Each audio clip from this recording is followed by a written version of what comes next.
Jeg plejer gerne at sige, at vi skal have se lyserøde elefanter hver gang, så passer pengene, så stopper vi.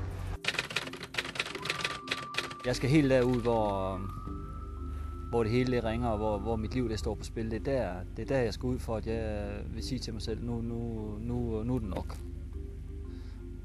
Men der er langt derude. Jeg har ikke været derude endnu.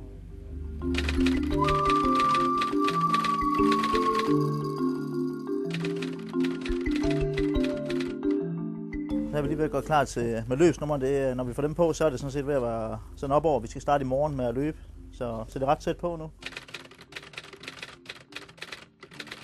Det er fedt at være her nu. Det er fedt. Nu er vi landet, og der er hvidt over det hele, og der er koldt, og så nu er vi her.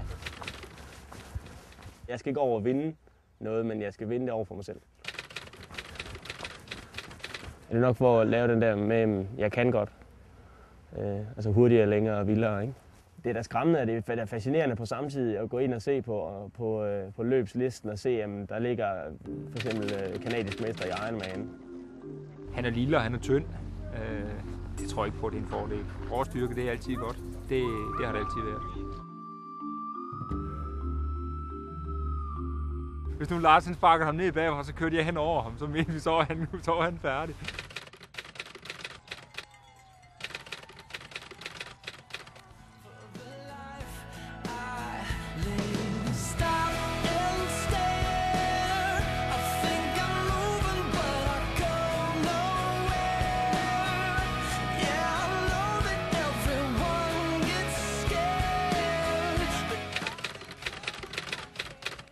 Bad footing.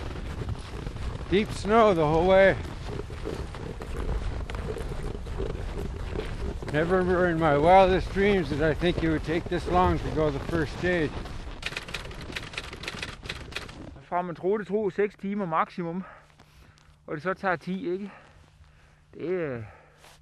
Det gør lige en forskel, så har vi så godt været her i dag. Det er jo ikke sikkert, at vi har de andre dage. Vandet her, selvom vi har det sådan en termobeholder her, så fryser det. Det vil sige, at du får det der kolde vand ned i maven, og det stiger også til hovedet. Det vil sige, at på de her 10 timer har vi fået 2 liter væske eller sådan noget. Det er alt for lidt. Det her, det er vildt. Det er helt vildt. Min puls, den ligger, hvor den skal og sådan nogle ting, men det irriterer mig, at jeg ikke kan løbe, altså, i det her. Det er frustrerende. Man kommer bare ingen vegne.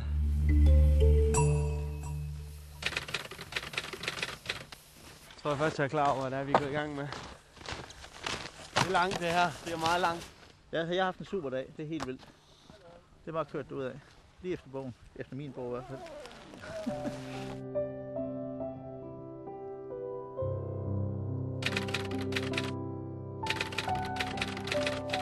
The shoe was frozen. The socks were frozen and my foot was inside all of that. It was frozen to the socks, and it was just white. Jeg fryser, mand. 405, I got 406. Oh, it's gone. 411. Der er et kvarter mellem Johnny og mig, så vi beslutter os for at prøve at se, om vi ikke kan hægte os på hinanden i dag, og så prøve at give hinanden nogle test.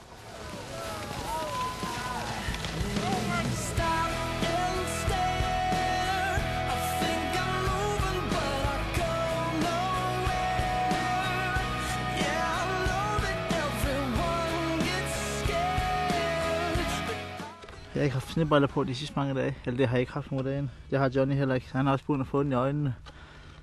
Det sviger helvede til. Og lige en nat tilbage.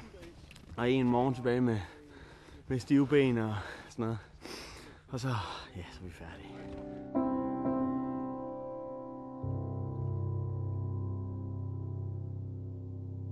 Marvin og Johnny, de har fået... De er blevet sneblinde. Det værste, det med Marvin, det er noget rigtig, rigtig pis. Han kan faktisk ikke se noget. Han er totalt blindet og ligger over i et hus over, og han skal have totalt mørke. Folk har sagt, at man er tørs i hovedet, og det er aldrig ikke sådan... Jeg tænkte, nej, det er man jo ikke, men det, er sådan, det begynder sådan at nærme sig, hvor jeg siger, okay, de har nok ret lidt i det her, det de har sagt.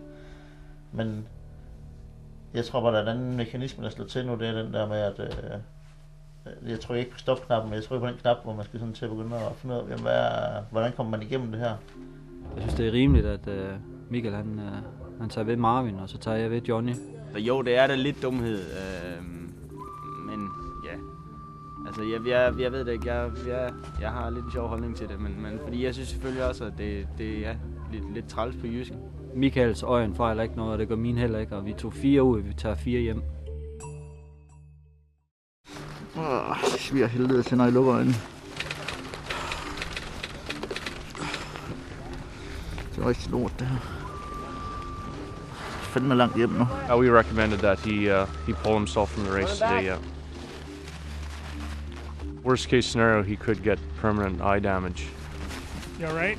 I'm right in front of you here. Marvin does not want to quit.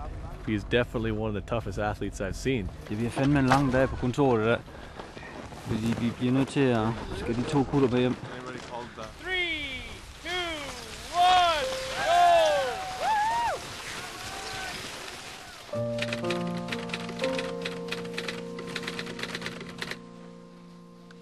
Hello, Marvin. You're going to hop on the back of the Skidoo right now. We're going to take you directly to our medics. Now, if the medics say you are able to continue, then I will personally take you back to the course exactly where you left, and I will follow you into the finish line myself tonight. Det er så langt et eller andet sted fra min egen verden, selvom det er min kæreste, men det er stadigvæk langt væk, for det er aldrig noget, jeg selv vil gøre.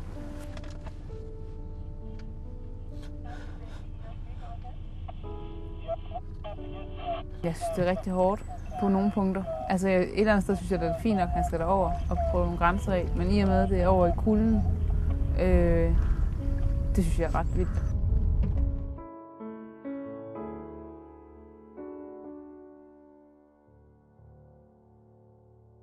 Men nu siger hun også, at der ikke er noget, der bliver ikke nogen vej i men, at det er også fedt bare at få det at vide jo. Fordi selvfølgelig går man og tænker over det ud, men så gør jeg bare så pisse ondt stadigvæk. Men gud, hvor er det bare en lettelse, og det er meget sjovt ikke, at man får lov til, jeg synes det er en lettelse at få lov til at komme ud og løbe 25 nu med en pulk igen på 30 kilo. Men det er bare fedt. Det er bare så fedt. Hvor kæft, hvor er det fedt.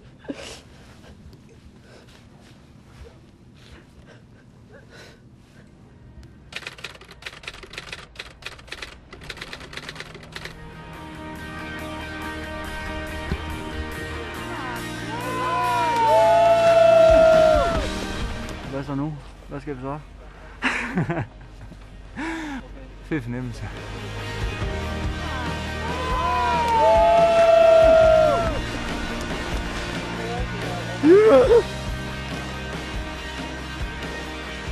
Jeg har det så godt lige nu. Jeg tuder, så godt er det.